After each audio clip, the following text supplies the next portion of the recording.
Well, welcome, Michael. How you doing today? Keith, I'm doing great. How are you? I'm good. Glad to have you on. Great. I love to get to know my guests a little bit better before we dig into some very deep topics today. But what's the best piece of advice you've ever received?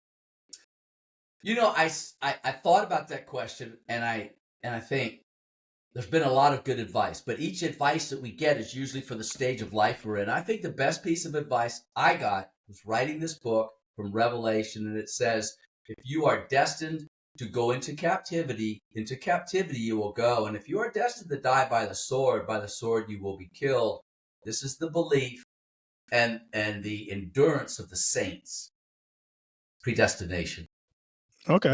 Once I got my head around predestination and accepted it, my life changed dramatically for the better. Well, you picked an easy topic to get your mind wrapped around predestination. We didn't talk about that earlier. No, we didn't talk about that. I'm curious, Michael. Everybody has people in their life who have served to inspire them or in their journey kind of be an important part. Who are some people, if you want to kind of give a shout out to, who have been influential in your life?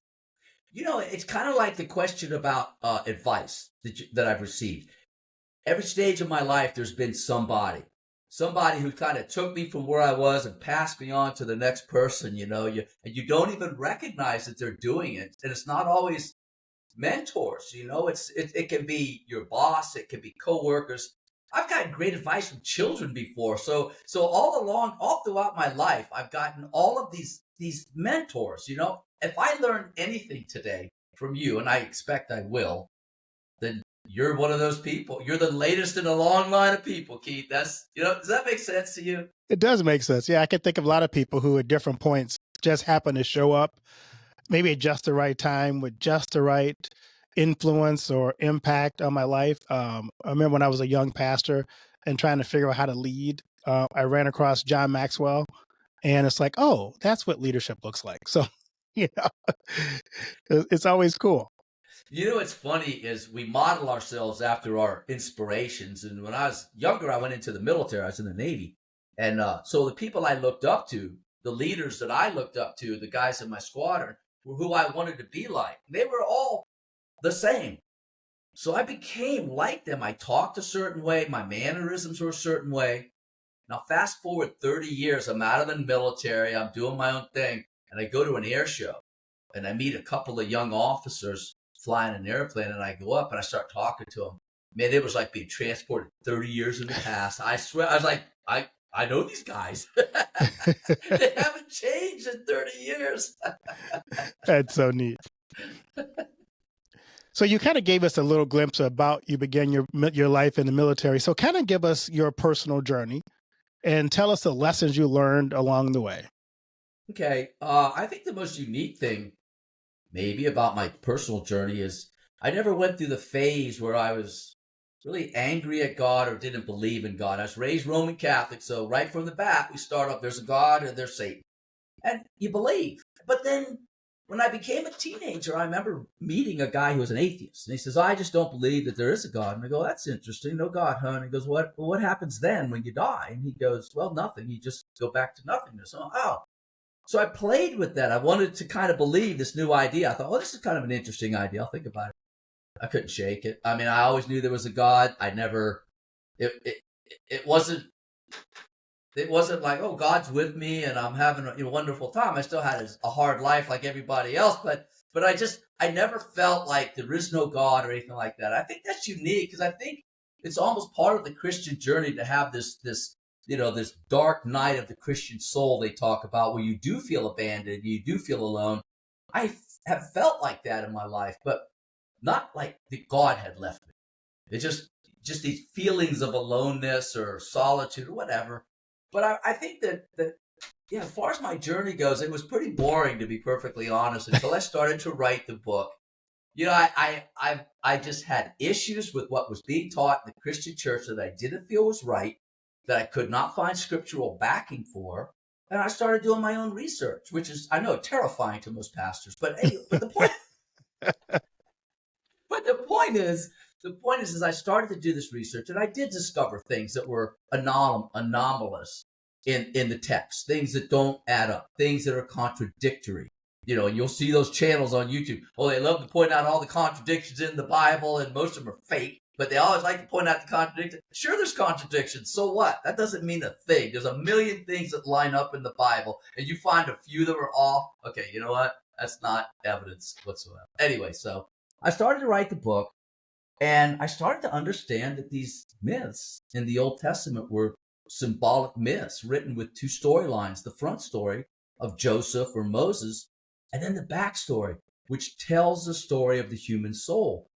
If we know what the story is ahead of time, we can monitor our progress. We can see where we are on the path towards our day of the Lord. Now, this is something that isn't taught either. Hey, you're going to have a day of the Lord, Keith. You can't get out of it. It's not optional. It's going to happen to you. It might happen soon. It might happen tomorrow, which would be amazing. I would be very happy if I heard about that.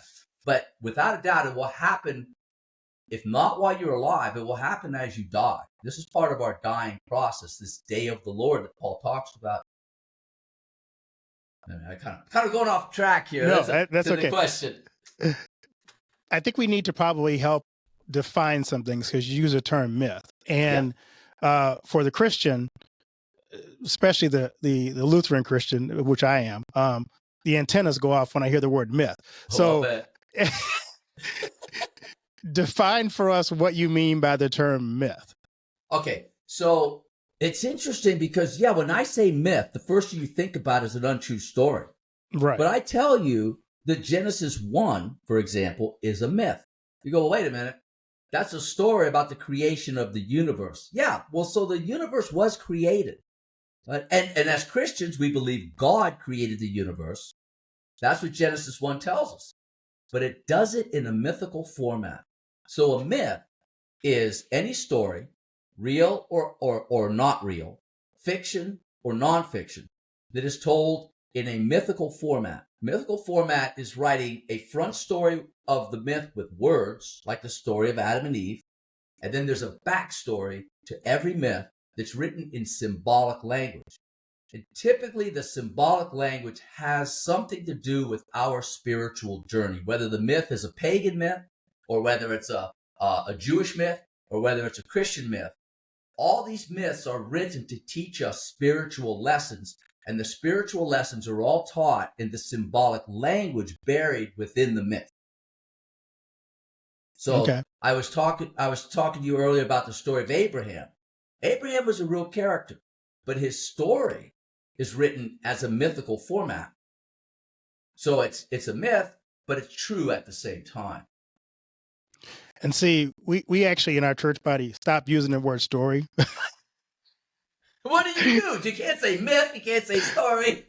we use the term account, because we believe that good.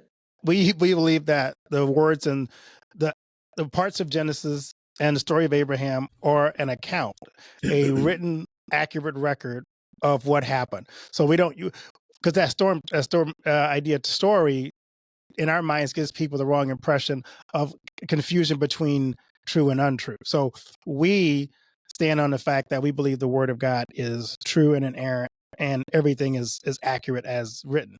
Now, we also believe that some of the accounts have symbolism attached to it. So we kind of agree with you that there is symbolism. So like we talk about, there are types and different anti-types of Christ. So there are types in the Bible of Christ. We see that Moses is a type of Christ. He kind of mirrors who Christ is going to be. Even is talked about in the New Testament, that when at the transfiguration, who's at the transfiguration, you have Moses and Elijah. So we see that as being the law and the gospel coming together at the transfiguration. So we kind of use that term account versus story, because story is what you tell your kids before they go to bed. No, you're right. You're 100% right, and that's not the only word that I'm gonna say wrong today. But you're right. The account is the best way to describe a story or an account from the Bible, because they are somebody's written record of what happened. Right. And so I believe all of it. Like I said, Abraham has to be a real character. He has to have carried Genesis out of Sumer, or none of my suppositions at the beginning of the book really make any sense. Right. Abraham. Well, here's why. Let me explain something real easy here. So I'm in the middle of Genesis 1, right, reading about the creation of the universe, and I'm going, and I see there's poetry. So each day is divided into two parts. There's the part where God wills creation, and then there's the part where God creates creation, actually builds it. And so I was going, what is the name of God? I'm looking at this, thinking to myself, what did God tell Moses his name was? So I go back to Exodus 3 to read that. I go through it. My chapter 3 in my book is a long legal brief about proving that the name of God isn't I am that I am. That's ridiculous. The name of God is I am and I become. That is the name of our God. He is a singular God and a plural God mushed into one thing. I am and I become. So that's what I deduce from chapter 3. When you go to Genesis chapter 1, I am and I become is listed over 50 times in that chapter in one way or another. Here's one way. When they talk about God creating, they use the word Elohim. That's the only term for God that they use in chapter 1. Elohim is plural for God. Eloah, or El, is singular. So they use Elohim. So if you read it in the English, it's actually, in the beginning, the gods created the universe, right? The heavens and the earth. But they also use a form of the verb to create, bara, singularly. So you have a singular God creating a plural universe. So it's plural Elohim creating, singularly creating. So that's bad grammar. And no one ever answers it. But I'm telling you that that's how they tell you God's name, with a plural singular name. In Genesis 2, his name changes to Yahweh Elohim. Singular Yahweh, plural Elohim. I am and I become. Okay? So this is what we see in Genesis 1. So this is just the symbolism that they're using to tell us what God's name is. In the beginning, they tell us that it's supposed to say, let there be light. That's not right. When you read that Hebrew text, what it says is, I am light. God becomes the light and the darkness. The darkness is the physical world, and the light is God. That's all it is. This is God. But the darkness is the physical world. So, in Genesis chapter 1, you have to read my book because it really gets into it. We don't have time to go into it now. But trust me, the authors of Genesis describe the creation of reality the same way quantum physicists describe the creation of reality today. 4,000 years ago, they knew about quantum and they knew how reality was created. They called it God. Particle physicists, they're not quite sure what's going on. They know what's going on through experimentation, but they don't know that it's God that's doing this. The Sumerians, Abraham's ancestors, they knew who was doing all this. They said it was God.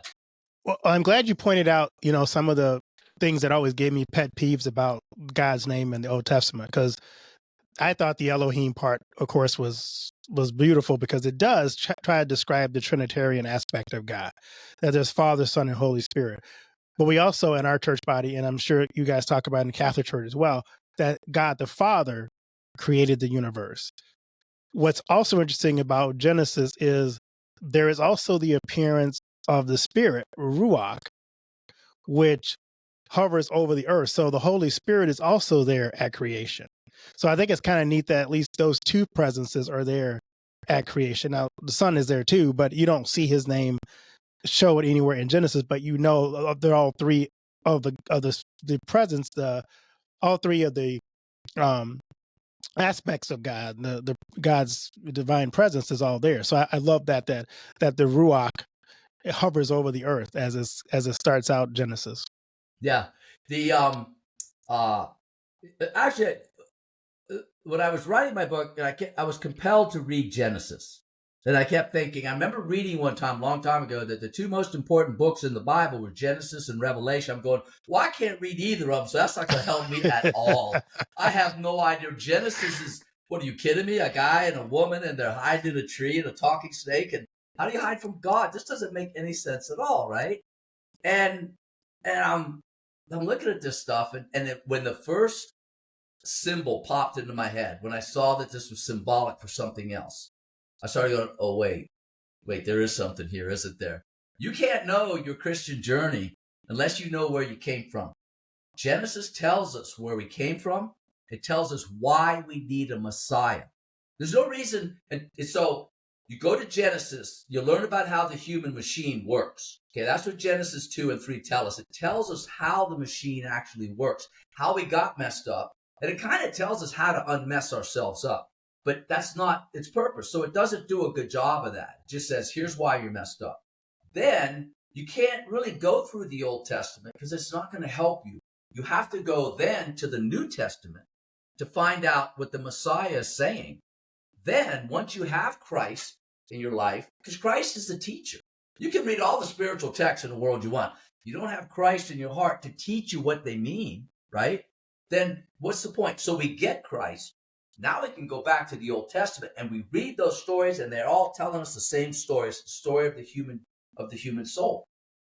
The story of the human soul is best allegorized. That's a word Paul likes to use. Allegorized. It's Greek. Anyway, so it means that, the symbolic story. The best symbolism metaphor for the journey of the human soul is in the days of creation.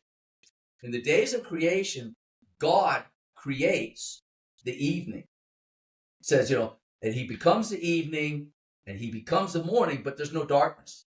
So what you're led to believe is that God is not part of the darkness. God isn't the darkness, but he creates the darkness. He manifests the darkness, but God is not the darkness. And that's something that people have got to figure out on their own, that this world, this material world, God creates. He manifests, all God, but God is not the material world. The material world is an illusion in our mind. It's an illusion. The physicists will tell you that, and the Bible tells you that, but you have to know it. It's an illusion that God creates so that we can have this experience of life. That's what all this is about. Anyway, so so the Genesis account tells us where we start, why we're here, what went wrong. The Messiah then tells us how to pray and believe. So praying, if you want to look at it this way, opens the light up onto the path we're traveling. And believing, which Jesus was adamant that we needed to learn how to do, pray and believe. Believing moves us along the path closer to our day of the Lord. That's the purpose. That's what Jesus came here to teach us, was how to get to this day of the Lord before we die. You look like you want to say something. No, I have a lot in my mind here. I know. That's the problem in my book. It's so dense. We could go anywhere with this thing, but we could. Anyway, you just went off screen. Oh, I'm still here. Maybe the speed of my internet, but I'm still here. And probably so. Yeah, you started to fade a little bit. Okay. Yeah, but I can also see you, so and I can hear you. When you talk about the day of the Lord, I'm going to jump back a little bit because that's always fascinated me, because there is a day of the Lord mentioned in the Old Testament, and it's misunderstood by the Jewish people. They saw the day of the Lord as God's retribution on Gentiles for all the things he'd done to them. And I remember preaching recently on Amos.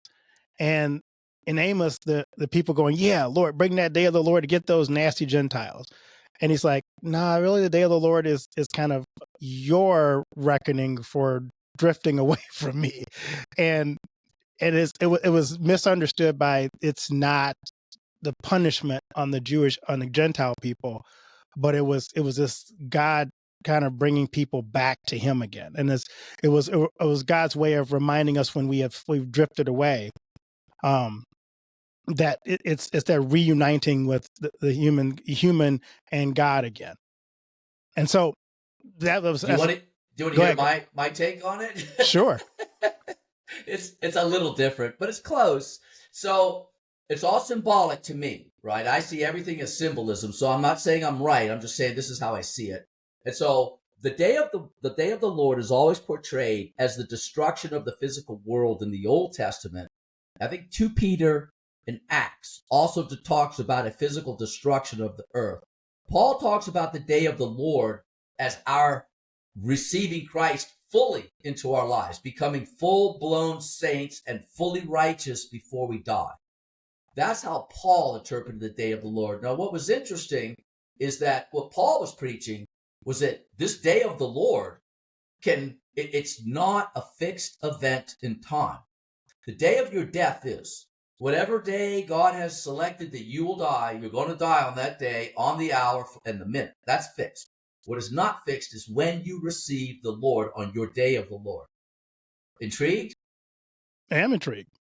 Okay. So what we're doing is we're praying to have Christ, to have that day of the Lord event come early.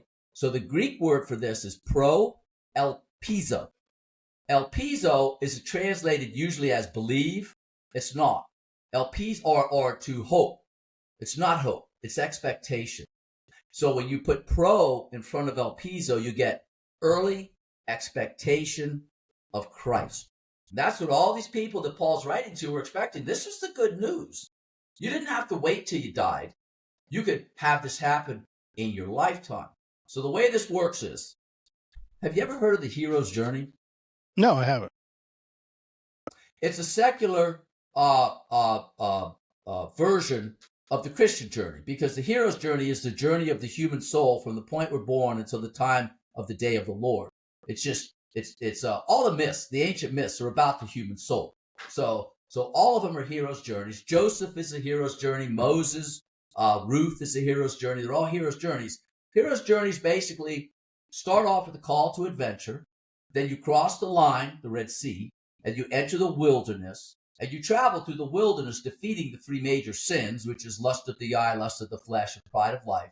At the end of it, you reject the world and your ego and self-awareness, human self-awareness. You reject that for Christ. You take the leap across the threshold, and you become one with Christ. That's your day of the Lord. That happens at the end of the road of trials, and now you have to go home. So that's the hero's journey. The point is, we're all on a hero's journey. We're all on it. And what the Christian message is, as I understand it, is that you're going to pass through anywhere between 5 and 17 gates. These are trials and tests in your life that you have to pass through to become the man of Christ that you want to be. We all want to be, right? But these trials that we go through, all the hardships in life, they're the ones that are creating the man that will become that man. Because we have to burn these things out through trials and tribulations while we're going through life. The little fights with your wife, the different frustration and struggle, they're all building us into better people. All these little trials, okay? So when you pray and believe yourself into Christ, okay, this is what you're supposed to be doing. Pray yourself to be a better man in Christ. You're squishing together all of your gates, all the trials you're supposed to go through to get to the cross, to Christ, right? When you squish them together, what happens? The cross grows heavier. You have to pass through every gate, only now you're saying, well, I want it in a compressed format, God, so I can get to this day of the Lord earlier. Does this sound familiar? Like a Christian's life is difficult when they choose the path of the cross. You go, well, that doesn't make any sense. I just explained how it makes sense. You're still going to go through all the gates. You're not hopping over anything. You're going through all the gates. You're just squishing them together through prayer and believing to get through the gates to the other side, which is where you want to be, which is your day of the Lord. So a couple things. The way, no. You're great, Keith. I already like you a lot because you're just sitting there listening to this going, okay, I can deal with this. You're great, man. Go ahead. I love this. No, I wanted to explain a little bit better. So the way we interpret the day of the Lord in my tribe is that is the day of the Lord's judgment on the final judgment. And so when Israel was, I think I probably didn't explain it as well as I could the first time. When Israel is wishing for that day of the Lord for everybody else, they're ignoring the fact that their day of the Lord comes as well. It's for everybody when Christ comes that second time. I want to get into something else you said, because I think the role of faith is important in this discussion, because what you just described, the gate thing, um, define for us when you talk about faith and versus faithfulness. How do you define that? Okay, so I have a whole chapter on belief, believing, and faith. Mm-hmm. Faith is an English word that didn't even enter the language until about the 13th or 11th or 13th century, somewhere in there, right? So Right. those words that we read in the Greek, they only mean, well, they mean believing, belief, or to believe. So these people who are being described as the early Christians were called believers because they believe, right? You got to remember now, the Christianity was competing with hundreds of religions at the time. You know, all the cults of Jupiter and the cults of Artemis and Isis, you know, all these people worshiping these various gods. So what made the Christians, one, what made Christianity so popular? And two, why did Christianity grow so fast? Why were they so excited? What was all this good news about that was making this faith grow crazy, right? So when I see the word faith, you can use the word faith if you want, but what I say in the book is that you have to understand faith only means belief. It only means to believe. It doesn't mean that I have trust in this person or anything else that they put to it. For example, when Jesus is telling the story about the talents, right? So the master goes away and the servants are left behind, and one of them doubles 5 and one of them doubles 2 and one of them buries his talent, right? And so the master comes back and takes that one talent away from the servant who didn't do anything with the money, supposedly. But the end of it is what's interesting. What the master says to each of the servants, he says, you know, come, my good and believing servant, not faithful, right? So the point is when we think of faithful, this is my trustworthy, my man Friday, right? He's trustworthy, and he's my right hand man, as opposed to the servant who believes. So, looking at the Greek word pistos, which is faith, as we were talking about, it has multiple meanings, and you're right. It could mean believing. It could also mean reliable. So we could be saying, "Here is my reliable servant." Well, so here's the problem with that, is that these terms were added later.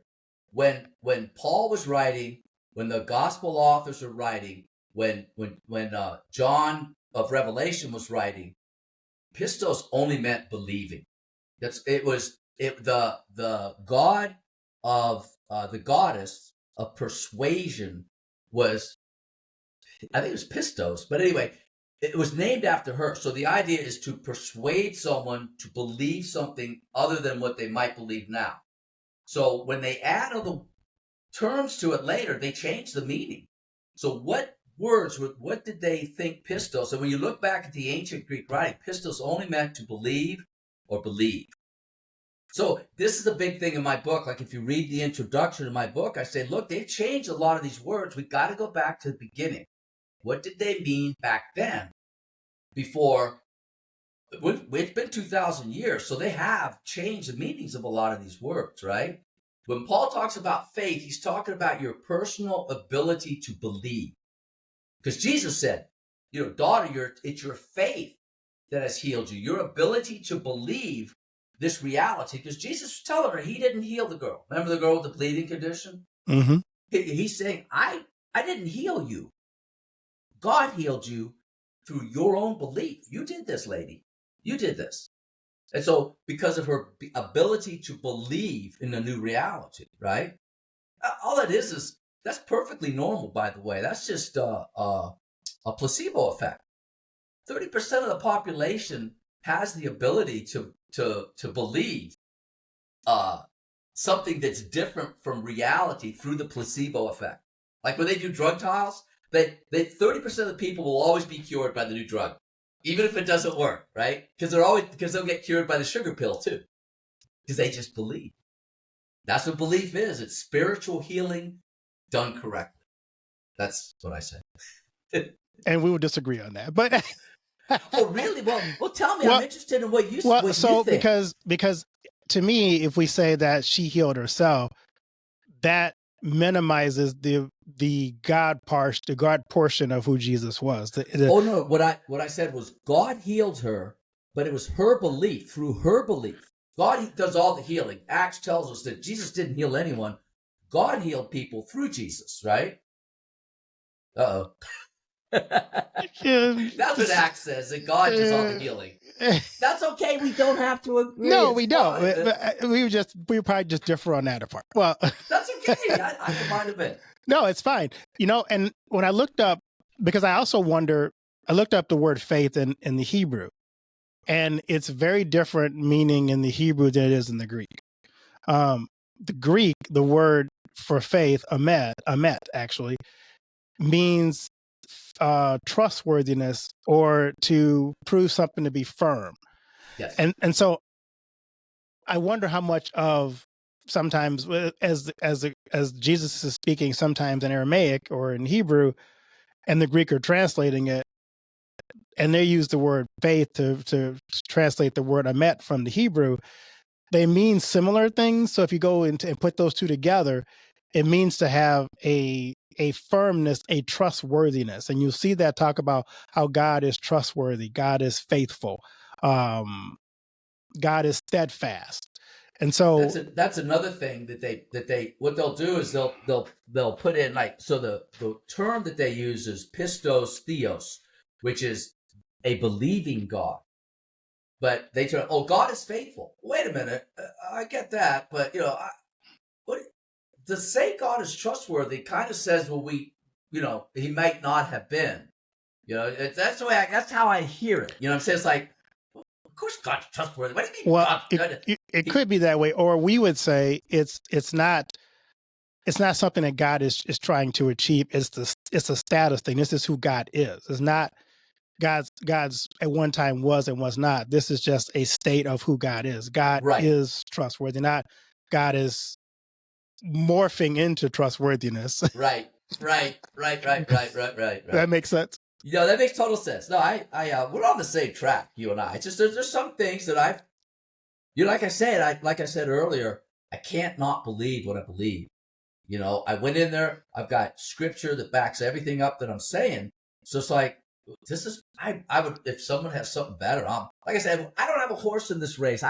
It doesn't matter whether hell exists or not to me, because one, I can't be a better person than I'm trying to be right now. And I'm not that good, to be perfectly honest. Number one, I try. You do too. We're all like this, right? We're trying.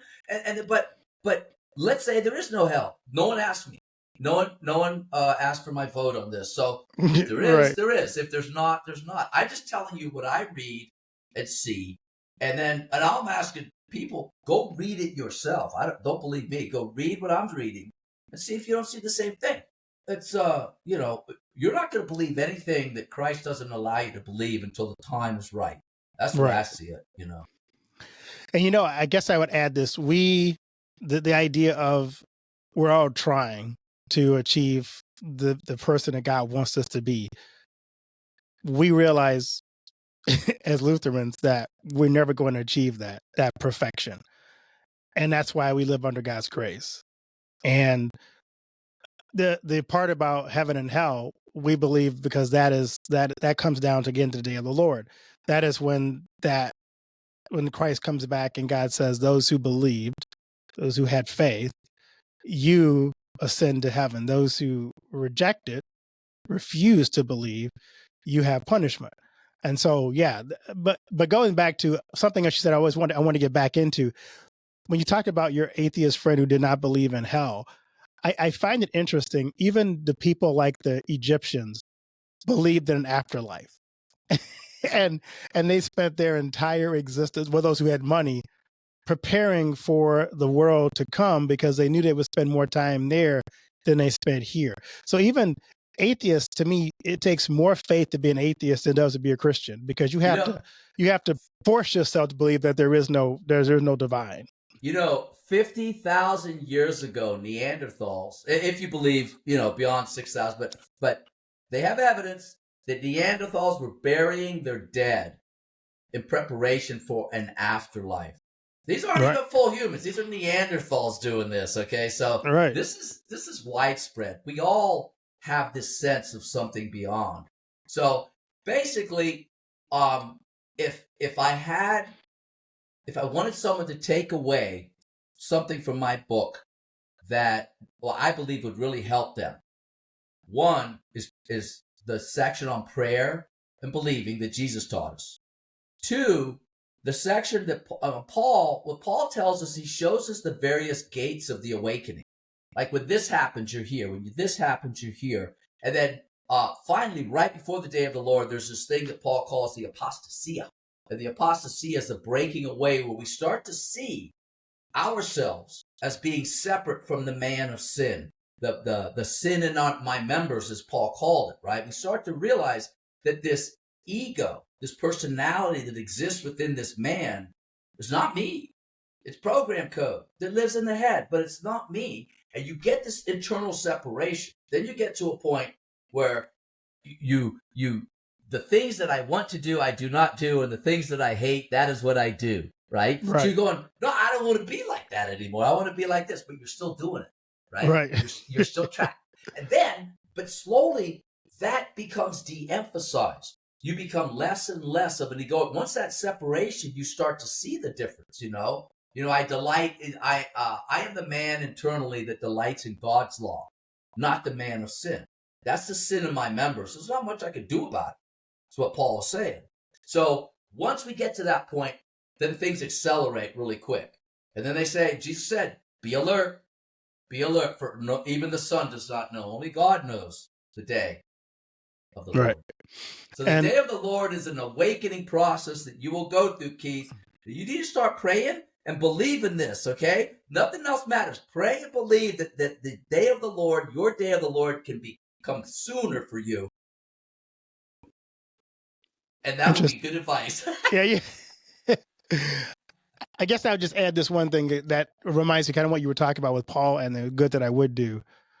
Luther, one of our great theologians, would say, we die daily to sin. It's like, he talks about the new man and how the new man has had to learn to swim well because every day we sin. And so, we're drowned every day to sin, but he's learned to swim. Yeah. But see, Paul talks about the new man, and that's what every day we wake up and we believe ourselves to be slightly better than we were the day before, slightly closer to Christ. Yes, we're dying to that physical sin of ours. The sin is the ego.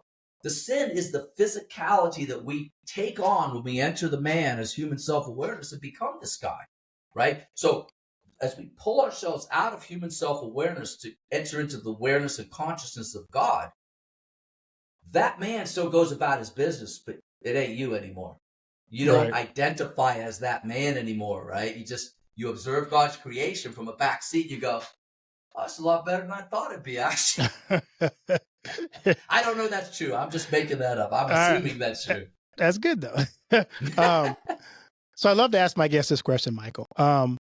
What do you want your legacy to be? Oh, that's easy. My book. I started this book and it was a hobby. I'm not a writer. I don't see myself as an author, but I put everything into this book. Everything that I found in the Bible that I felt was true, I put in this book. And this is the book that I want my grandchildren to start their lives with, to go out into the world. So you learn this book, life's going to be a breeze. You'll understand everything that's going on in your life. That's my legacy, I hope. Oh, cool. So where can listeners find your book and where can they find you on social media? Okay, I have a website. It's www.michael-mcpadden.com. And then that has links to the book and some of the reviews and whatnot. I have a Twitter account that's Genesis to Rev. And then the book is on Amazon. If you look up Genesis to Revelation by author Michael McPadden, it should come right up. And it's got a Kindle version, paperback, and hardback. Cool. Yeah. Well, two Irish goos talking about the Bible is always kind of cool. You bet. Theo Haney's, thank you for joining the podcast, Michael, and blessings on your continued journey. May God continue to bless you and the journey of faith that you're walking on. Thank you so much, Keith. And the same with you. God bless you in your endeavors. And we're all learning, right? Let's hope that we continue to learn and open our minds to God's understanding, huh? Yes, we're all learning. Thank you for being on, Michael. All right. Thank you, Keith.